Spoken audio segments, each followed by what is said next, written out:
A paralyzed woman, a stone archway dusted with snow, Christmas Eve in a small Wisconsin town where everyone else had somewhere to be, everyone except her, invisible to a world too busy celebrating to notice her. But one person noticed. A 6-year-old girl with a teal coat and a heart too big for her small body. A girl who would ask one simple question that would shatter years of loneliness, rewrite the meaning of family, and lead to a miracle that no doctor could explain.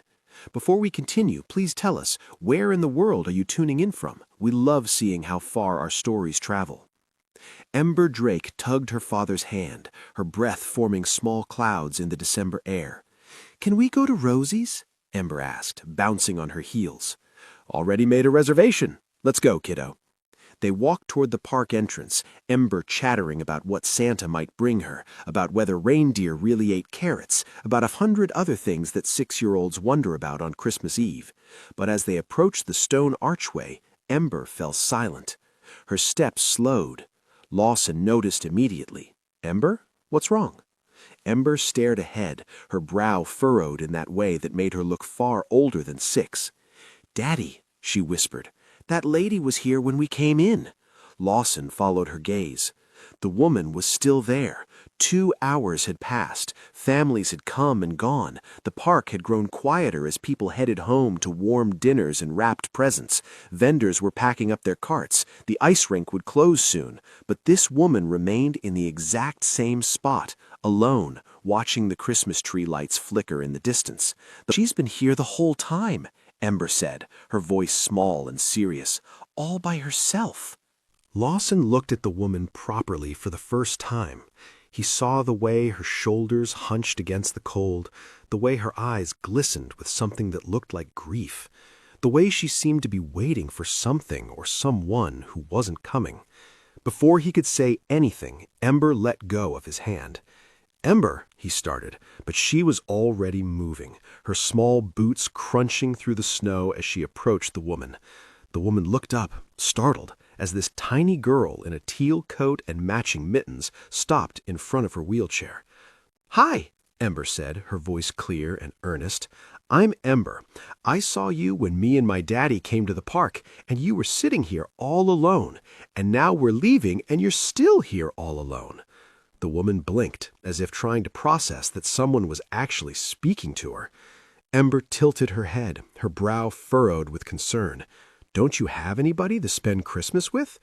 The woman's face crumpled for just a moment before she caught herself.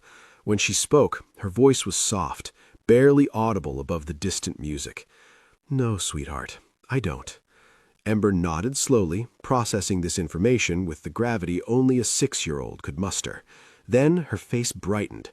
"Do you want to have dinner with us?" The woman stared at Ember as if the child had just spoken a foreign language. Lawson arrived then, slightly out of breath, his expression a mixture of embarrassment and something softer, something that looked like understanding. "I'm so sorry," he said quickly. "Ember, you can't just—" "But Daddy," Ember interrupted, her tiny hands planted on her hips in a gesture so reminiscent of her mother that Lawson's chest tightened. "She doesn't have anybody. She told me. And it's Christmas. Nobody should be alone on Christmas." She looked up at her father with those enormous brown eyes that could melt steel. "You always tell me that sharing is caring, and we can share our dinner, can't we?" Lawson looked at his daughter, then at the woman in the wheelchair. Really looked at her. She was young, mid-20s maybe. Her blonde hair fell in waves from beneath her cap. Her hands, folded in her lap, were trembling slightly, though whether from cold or emotion he couldn't tell. There was something haunted in her eyes, something that recognized loneliness, because he'd seen it in his own mirror for months after Meredith died. The woman started to shake her head. "You don't have to." "I know," Lawson said simply. His voice was kind. "But we'd like to, if you'd like to. Please come. I bet you haven't smiled in a really long time. Rosie's has really good pie. Pie makes everybody smile." The woman looked down at this child who had appeared out of nowhere with an invitation that felt like a lifeline. Her throat worked as she tried to find words. "My name is Myra," she finally managed. "Myra Daniels." "That's a pretty name," Ember said, matter-of-factly. "Will you come?" Myra felt something crack inside her chest. A wall she had built so carefully over the past 26 years suddenly developing a fissure. "Okay," she whispered. "I'd like that." As they made their way toward Rosie's diner, Lawson walking beside Myra's wheelchair while Ember skipped ahead, already chattering about the best items on the menu, Myra's mind was reeling. When had someone last invited her anywhere?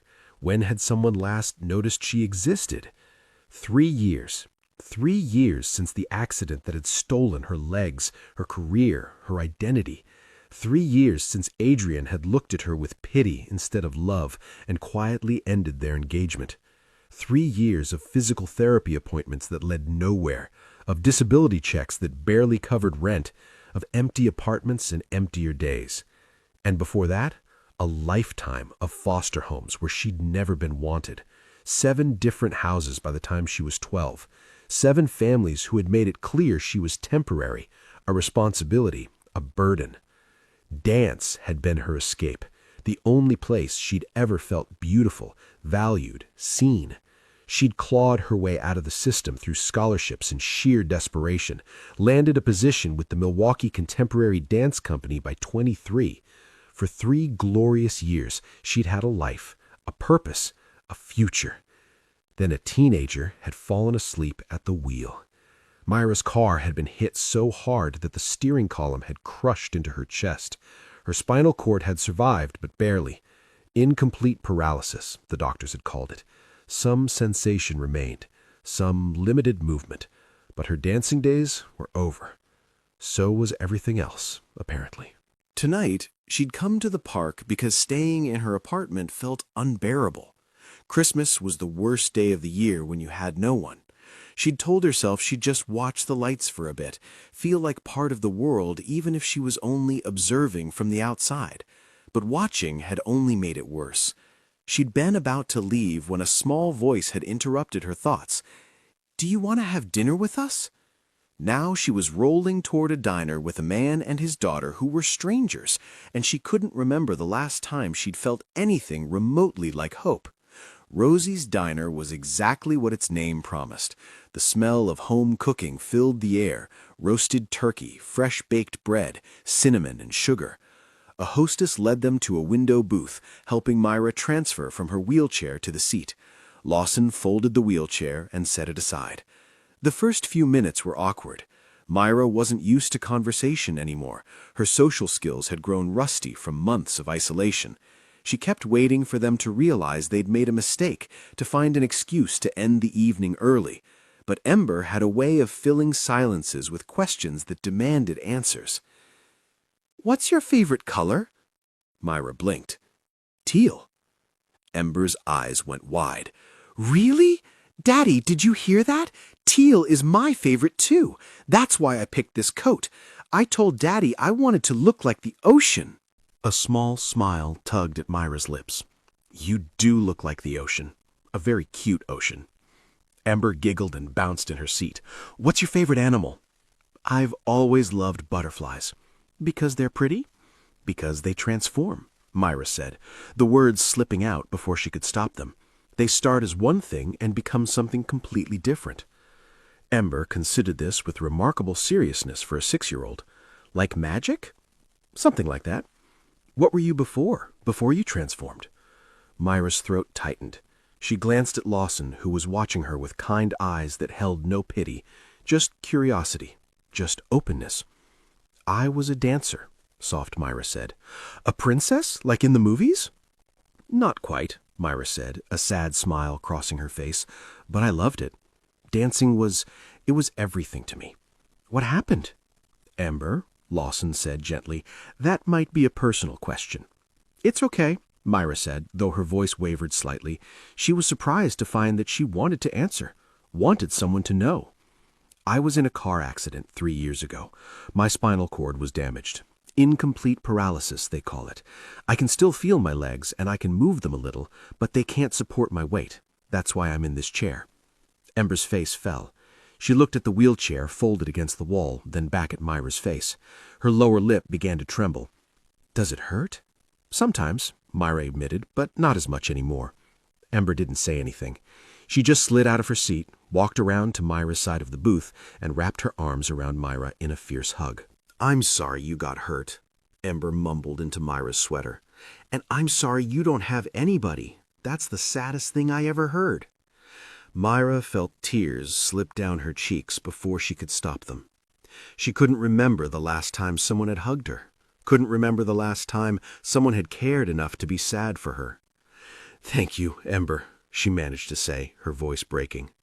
When Ember finally returned to her seat, she looked at Myra with fierce determination.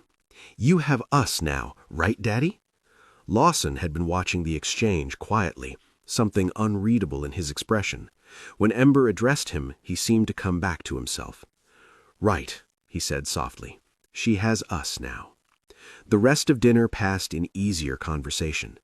Ember dominated most of it, telling Myra about her stuffed animal collection in extraordinary detail. "I have 17 bears, 3 bunnies, and 1 elephant named Peanut. Peanut is my favorite because he's the oldest. Daddy gave him to me when I was born." "That's very special," Myra said. "Do you have any stuffed animals?" Myra hesitated. "I used to, when I was little, but I moved around a lot, and I lost them along the way." "That's sad," Ember said. She thought for a moment, then declared, "I'll share Peanut with you. He can be half yours." Myra's chest felt tight. "That's very kind of you." Lawson shared stories about his work as an electrician, his tone light and self-deprecating. "Last month, I accidentally knocked out power to the mayor's house right in the middle of a dinner party. Turns out mayors get very cranky when their soufflés collapse." Myra laughed, actually laughed for the first time in months. The sound surprised her. "How did you fix it?" asked Myra. "Very quickly and with a lot of apologizing. The mayor's wife gave me cookies afterward, though, so I think I'm forgiven." Ember added her own commentary. "Daddy's really good at fixing things. He fixed my dollhouse when the stairs broke, and he fixed the toaster when it started shooting sparks." The toaster incident was more dramatic than it needed to be, Lawson admitted. Throughout the meal, Myra noticed that Lawson deflected any questions about his personal life with practiced ease.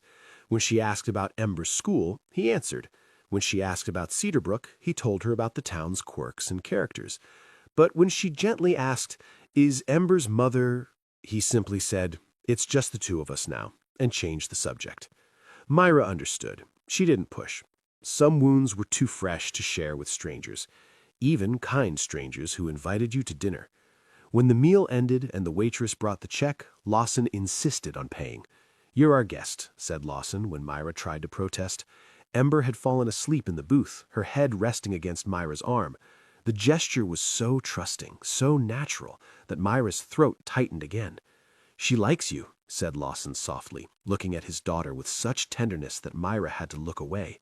"She doesn't usually warm up to people this quickly." "She's remarkable," said Myra. "You're raising an extraordinary kid." "I'm trying," said Lawson. There was something heavy in those 2 words. Some days are easier than others. He gently scooped Ember into his arms. She stirred but didn't wake, just nestled against his shoulder. They walked outside together, the night air crisp and cold. Snow had begun to fall again, soft flakes drifting down from the dark sky. "Thank you," Myra said, "for tonight, for seeing me." Lawson looked at her for a long moment. "Can I ask you something?" "Of course." "Would you like to have dinner with us again?" Myra's heart stuttered. "What?" "Ember's going to ask me about you tomorrow, probably within 5 minutes of waking up, and honestly," he paused, adjusting his daughter's weight in his arms, "I'd like to see you again too, if you'd like that." Myra felt something unfamiliar blooming in her chest, something that felt dangerously like hope. "I'd like that very much," she whispered. Lawson smiled, a real smile that reached his eyes and made him look younger, less burdened. "Good. I make really good pancakes. They're shaped like Mickey Mouse. Well, kind of, if you squint." Myra laughed. "I've never had Mickey Mouse pancakes." "Then you have to come. Ember will be heartbroken otherwise." They exchanged phone numbers. Lawson promised to call. As Myra wheeled herself home that night, the streets quiet and glittering with Christmas lights, she realized something had shifted inside her. For 3 years, she had been frozen in place, not just physically, but emotionally. She had stopped hoping for anything because hope had only ever led to disappointment. Everyone left. Everyone always left. But tonight, a little girl in a teal coat had taken her hand and refused to let her be invisible.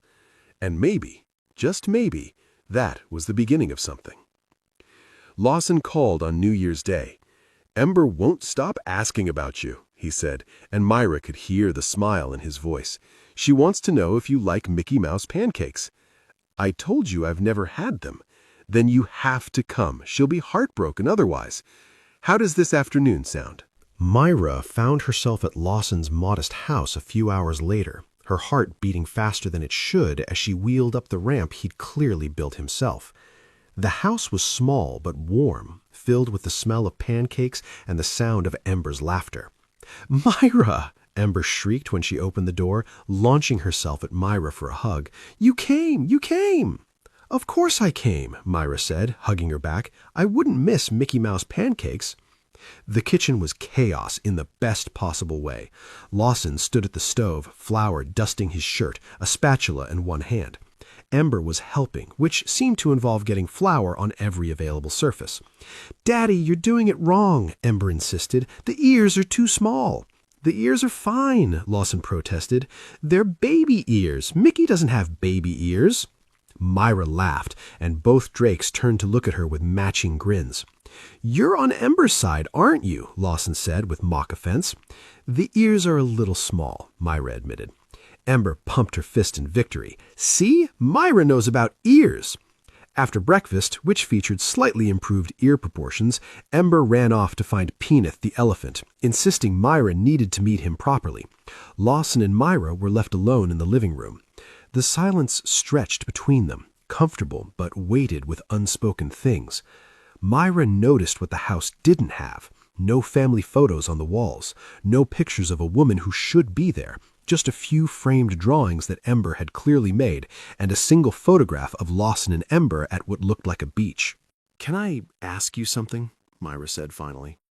"Of course." Ember's mother. Myra hesitated. "You don't have to answer. I just noticed there aren't many pictures around, and you haven't mentioned her." Lawson was quiet for a long moment. When he spoke, his voice was rough, like sandpaper over wood. "Her name was Meredith. She passed away 2 years ago, a rare autoimmune condition." Myra's breath caught. "I'm so sorry." "It happened fast." Lawson stared at his hands, as if they held answers he hadn't found yet. 8 weeks from diagnosis to the end. We barely had time to understand what was happening before she was gone. That's... Myra couldn't find words big enough. "I can't imagine." Ember was only 4 when it happened. She remembers her, but the memories are getting fuzzier. He swallowed hard. "I don't know if that's a mercy or just another kind of loss." Myra reached out without thinking and touched his hand, just briefly, just enough to say, "I understand." "Before Meredith died," Lawson continued, his voice breaking slightly, "she made me promise something. She made me promise to make sure Ember knew joy, not just happiness, joy, the deep-down kind that makes life worth living." He looked up, and Myra saw tears in his eyes. "That's what I'm trying to do, every single day. Just make sure my little girl knows joy." "You're doing a good job," Myra said softly. "Ember is one of the happiest children I've ever met. That's because of you." Before Lawson could respond, Ember came thundering back into the room, clutching Peanut the elephant. "This is Peanut. He's my best stuffed animal ever. I want you to meet him because you're special." Myra accepted the elephant with the solemnity the moment deserved. "Hello, Peanut. It's very nice to meet you." "Peanut says he likes you," Ember declared. "He wants you to come over all the time." Myra glanced at Lawson, who was smiling despite the tears still shining in his eyes. "Well," Myra said, "I guess I'd better listen to Peanut." What followed was gradual, a friendship built on shared meals and park visits and quiet conversations while Ember played nearby. January turned to February. February became March. Myra learned more about Meredith through the stories Lawson told when Ember wasn't listening, about the promise he'd made, about learning to braid hair from YouTube tutorials at 2 in the morning, about hosting tea parties with stuffed animals, and becoming both mother and father to a child who had her mother's eyes and her mother's stubborn streak. Lawson learned about Myra's foster care background, about growing up unwanted, passed from house to house like a library book no one wanted to keep, about finding salvation in dance only to have it stripped away, about Adrian, who had promised forever and delivered 6 months. They were two people carrying grief, finding comfort in someone who understood that some wounds never fully heal, they just become part of who you are. Winter turned to spring. Myra began joining them for more than meals, movie nights at Lawson's house, where Ember insisted on sitting between them with a bowl of popcorn. Sunday afternoons at the park, watching Ember chase butterflies and declare she was going to catch one and keep it as a pet. "Butterflies don't like to be kept," Myra told her gently. "They need to be free." "Like you?" Ember asked with startling insight. Myra had to look away. "Yeah, like me." In April, Ember had her first-grade dance recital. Myra sat in the audience, watching these children spin and leap with varying degrees of coordination, and found tears streaming down her face. It wasn't sadness exactly. It was something more complicated. A grief for what she'd lost, yes, but also a strange, unexpected joy at being able to witness this, at being included in this moment that mattered to Ember. After the recital, Ember ran over in her pink tutu, breathless and glowing. "Did you see me? Did you see my pirouette?" "I saw everything," Myra said, pulling her into a hug. "You were beautiful." "Will you teach me more moves, please? Daddy tries, but he's not very good at dancing." Lawson laughed. "It's true, I have the grace of a startled moose." So Myra began teaching Ember what she could. Not the technical precision of ballet, that required standing, required a body that worked in ways Myra's no longer did. But she taught Ember about arm movements, about how to tell stories with your body, about the emotions that different dances could express. "Dancing isn't just about the steps," Myra explained one afternoon, demonstrating a port de bras from her wheelchair. "It's about what you're trying to say. Every movement means something." Ember watched with rapt attention, mimicking Myra's arm positions with endearing seriousness. "What does this one mean?" she asked, extending her arms overhead. "That one is reaching for something you want but can't quite touch, like a dream." "Or like trying to catch butterflies," Ember said. "Exactly like that." Spring turned to summer, and the thing neither Lawson nor Myra had been willing to name grew harder to ignore. It lived in the lingering looks across the dinner table, in the way Lawson's hand would brush against Myra's when he handed her a glass of water and neither of them would pull away, in the late-night phone conversations that lasted hours, where they talked about everything and nothing, and the silence between words felt as meaningful as the words themselves. Myra told herself it was just friendship. Lawson told himself he was just being kind. But Ember, with the clarity that only children possessed, saw right through them. "Daddy looks at you funny," she observed one afternoon, completely unprompted. Myra felt heat rise to her cheeks. "What do you mean?" "Like smiley eyes. He does smiley eyes at you all the time." "I think you're imagining things, sweetheart." But Ember just gave her a knowing look that was far too old for 6.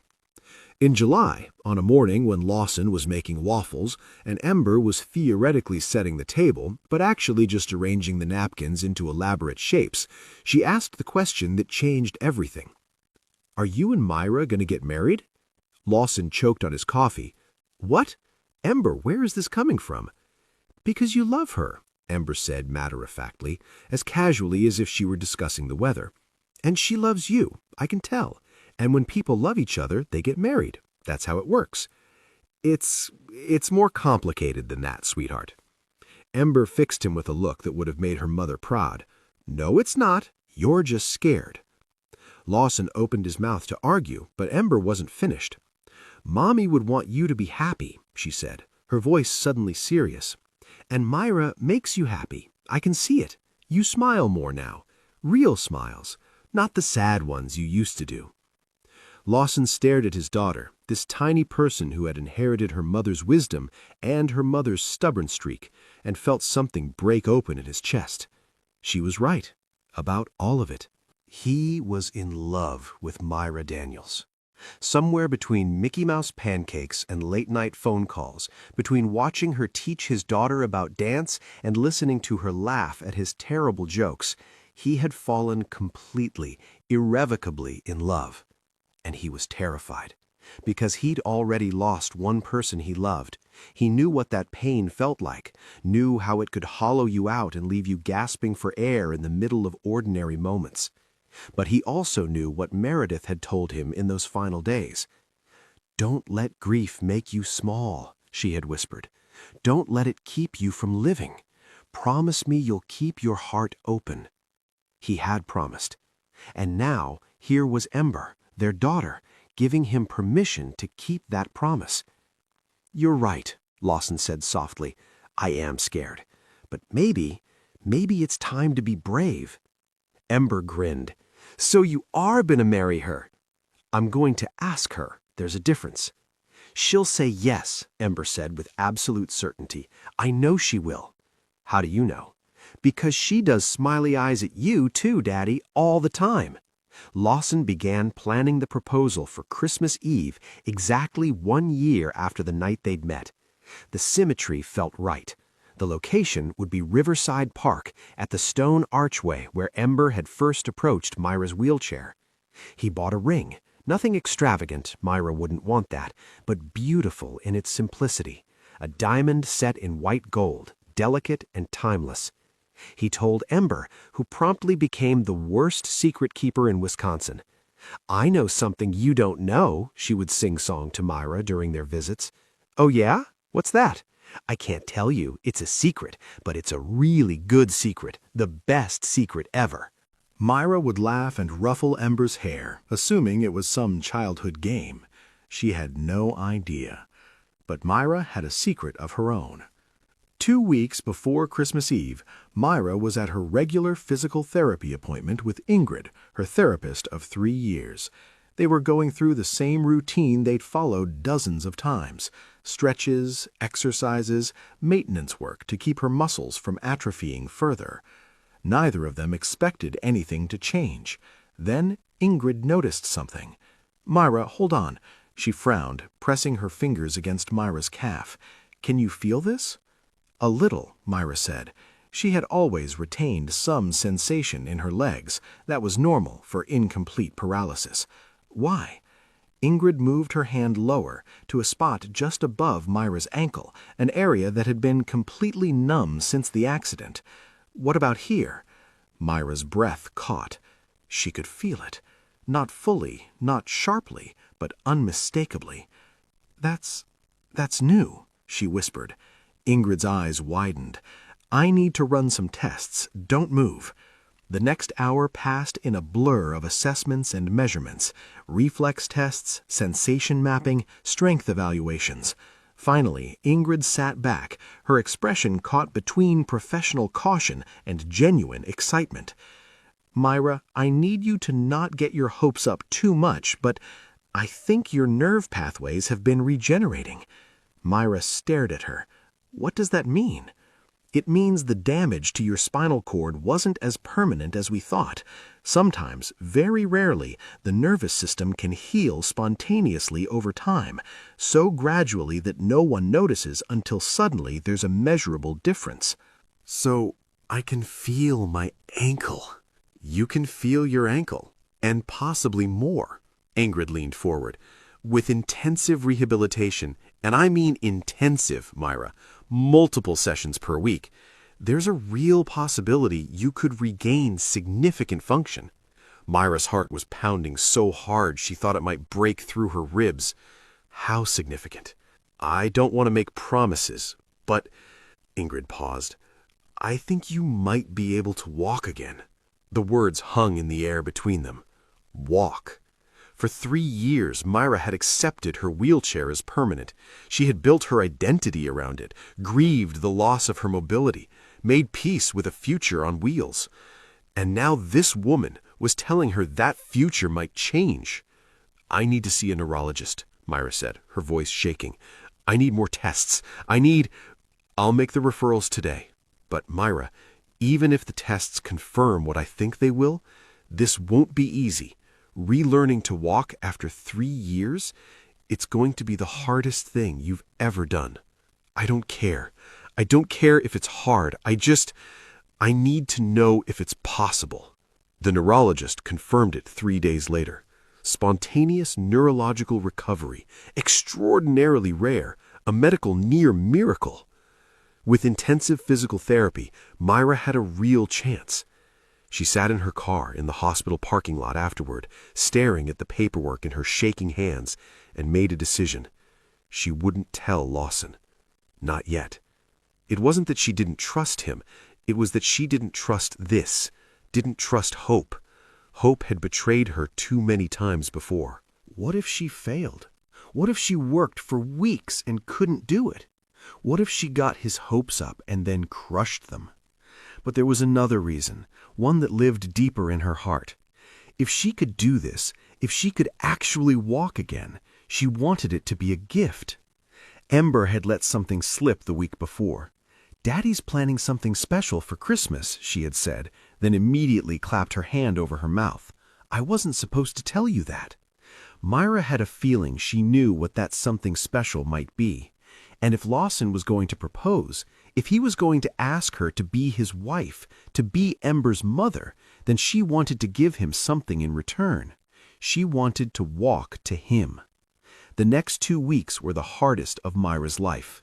She worked with Ingrid every single day, twice a day when she could manage it. Standing was agony. Her legs had forgotten how to bear weight. Her muscles screamed. Her balance was non-existent. The first time she stood between the parallel bars, she lasted exactly 4 seconds before her legs gave out.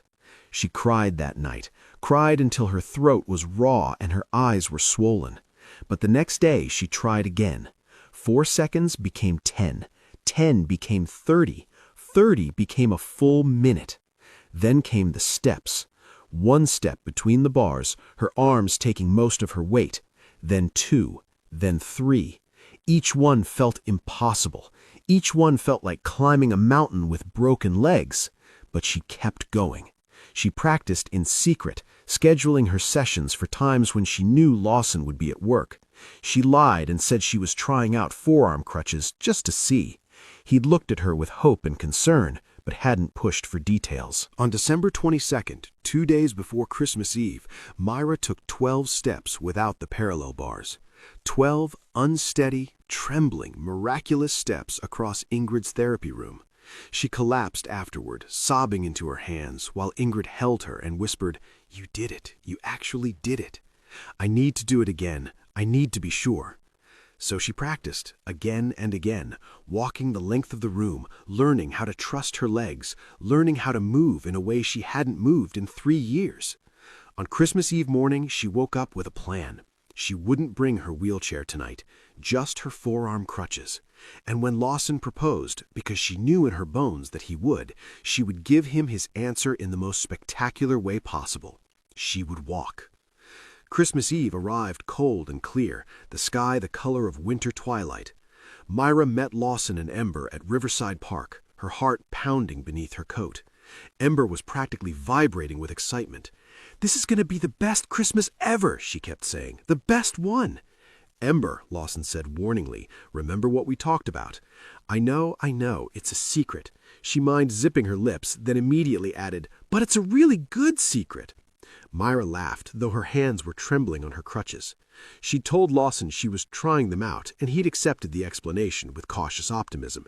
He didn't know what she'd been doing for the past 2 weeks, didn't know about the hours of secret training, didn't know that this morning she'd walked 20 steps unassisted in Ingrid's office. Her legs were still weak, still unsteady, but they worked. For the first time in 3 years, they actually worked. When they reached the stone archway, the exact spot where Ember had first approached her 1 year ago, Lawson stopped. "Let's take a picture here," he said, his voice slightly unsteady. "This spot is special." "This is where I found you," Ember announced, bouncing on her toes. "Remember, you were all alone and sad, and I asked if you wanted to have dinner with us, and you said yes, and now you're not alone anymore." Myra's eyes filled with tears. I remember, sweetheart. Several people had gathered nearby, sensing something important was about to happen. The park was decorated for Christmas, lights strung through the trees, the massive Christmas tree glowing in the center. Lawson took a deep breath.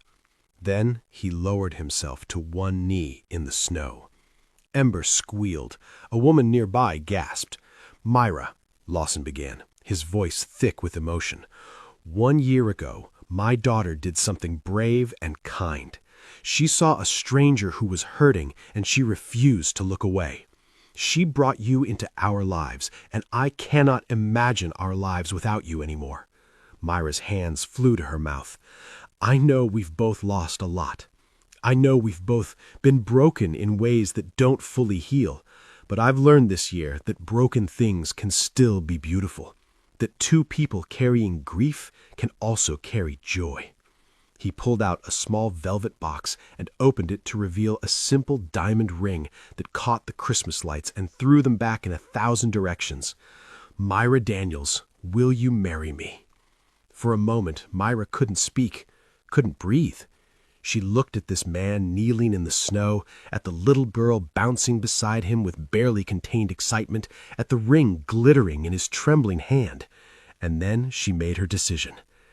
"Yes," she whispered, "but first, I have something to show you." She handed her crutches to Ember, who took them with wide, confused eyes. "Myra?" Lawson started to rise. "What are you—" "Stay there," Myra said softly. "Please, just stay there." And then, with the snow falling gently around her, and the Christmas tree glittering in the distance, and a crowd of strangers holding their breath, Myra took a step. Lawson's face went white. She took another step, then another. Her legs trembled, her balance wavered, but she didn't fall. "Myra," Lawson breathed, tears streaming down his face. "How? What?" "The doctors found something," Myra said, her own tears spilling over as she took another shaky step toward him. "The nerves have been healing. Slowly, all this time, they've been healing." Another step. "I've been working with my therapist for 2 weeks. I wanted to surprise you." Another step. "I wanted to walk to my future." Her voice broke. "I wanted to walk to you." She took one more step, and her legs gave out. But Lawson was there. He surged up from his knee and caught her, wrapping his arms around her, holding her up, holding her close. They stood there in the snow, tangled together, both of them sobbing. "You walked," Lawson kept saying. "You walked. You actually walked." "I walked," Myra repeated, laughing through her tears. "I walked to you." Ember crashed into them, her small arms wrapping around their legs. "Myra can walk!" she screamed at maximum volume to the entire park. "Everybody look! Myra can walk, and my daddy is going to marry her!" The crowd that had gathered burst into applause. Someone cheered. An elderly woman dabbed at her eyes with a handkerchief. A teenager was filming on his phone, tears running down his face. Lawson cupped Myra's face in his hands, looking at her like she was the most miraculous thing he had ever seen. "I don't care if you walk or roll," he said fiercely. "I love you exactly as you are. I would have loved you forever in that chair." "I know," said Myra. "That's why I wanted to do this, because you never asked me to change. You never needed me to be anything other than what I was. And somehow, loving you, being loved by you, it healed something in me." She touched his face, wiping away his tears with her thumbs. "Not just my legs, everything." Lawson kissed her then, deep and long, while Ember made exaggerated gagging noises beside them, and the crowd cheered louder. "Ew, kissing!" They broke apart laughing, foreheads pressed together, both of them still crying. "So," Lawson said, his voice still shaky, "is that a yes to the whole marriage thing?" Myra laughed, a bright, joyful sound that she barely recognized as her own. "Yes," said Myra, 1,000 times yes. Ember grabbed both their hands. "We're going to be a family," she shouted. "A real family. Myra's going to be my mom. Well, my other mom, because I already have a mom in heaven. But now I'll have a mom on earth, too." Myra knelt down, actually knelt, her legs protesting but holding, and pulled Ember into her arms. "I would be honored to be your earth mom," she said softly. Ember hugged her tight. Then she pulled back and whispered, "I knew it. I knew when I saw you in the park that first time. I knew you were supposed to be ours." "How did you know?" Ember shrugged, as if the answer were obvious. "Because you looked like you needed a family, and we had extra love, so it just made sense." Myra looked at this child, this extraordinary, compassionate, wise beyond her years child who had changed everything with a single question on a cold December night. "You're right," she said, her voice thick with emotion. "It does make sense." They married on a golden afternoon the following September in a small ceremony at Riverside Park. The guest list was modest: Lawson's colleagues from the electrical company, neighbors from Cedar Brook who had watched their relationship blossom, Ingrid, the physical therapist who had helped Myra learn to walk again, and Dr. Harrison, the neurologist who had delivered the news that changed everything. Ember walked down the aisle first, scattering flower petals with great enthusiasm, and occasionally stopping to wave at people she recognized. She wore a teal dress, because it's me and Myra's favorite color, Daddy, obviously, and a crown of white daisies in her hair. Then the music changed. The guests rose. Lawson, standing beneath the flower-covered arch, held his breath, and Myra appeared at the end of the aisle. She wore a simple ivory dress, elegant and understated, with a bouquet of wildflowers in her hands. Her blonde hair was loose around her shoulders. She carried a cane. She still needed it for longer distances, and probably always would. The doctors had been clear that her recovery, while remarkable, had limits. But she walked. One careful step at a time, she walked toward her future. The guests whispered. Some wept openly.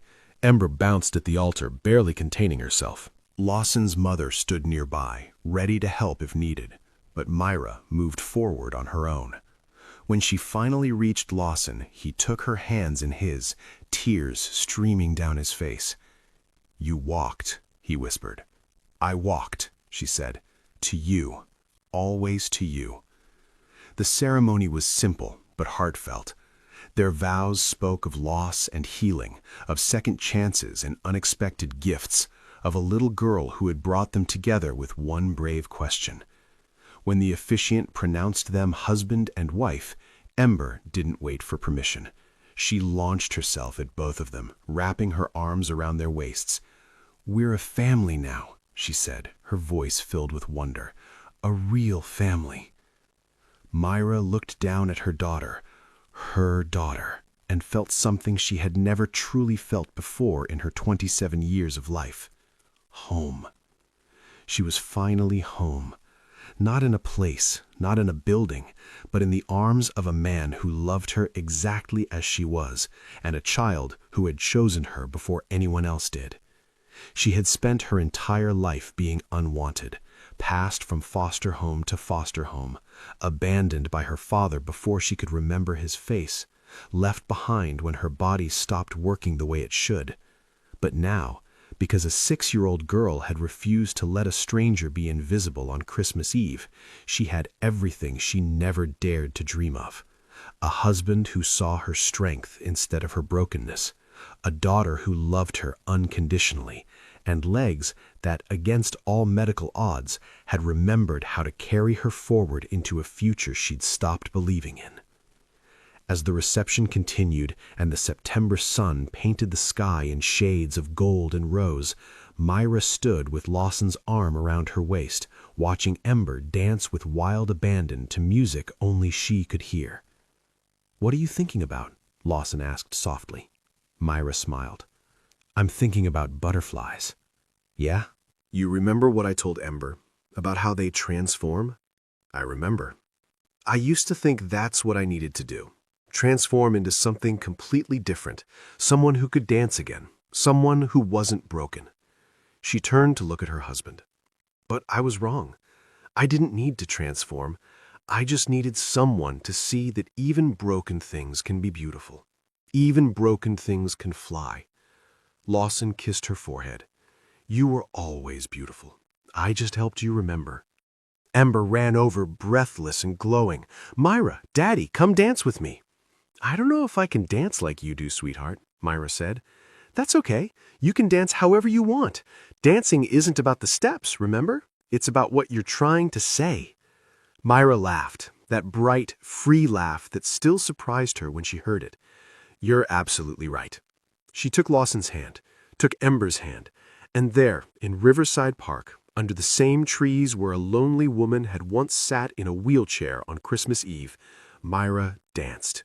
Not the way she used to, not with the precision and grace of her former life, but with joy, with her family, with her whole, beautiful, impossibly perfect life. If this story touched your heart, if it reminded you that miracles can happen when we choose compassion over indifference, please subscribe and share this with someone who needs hope today. Because sometimes the greatest gift we can give is simply asking, "Do you want to have dinner with us?"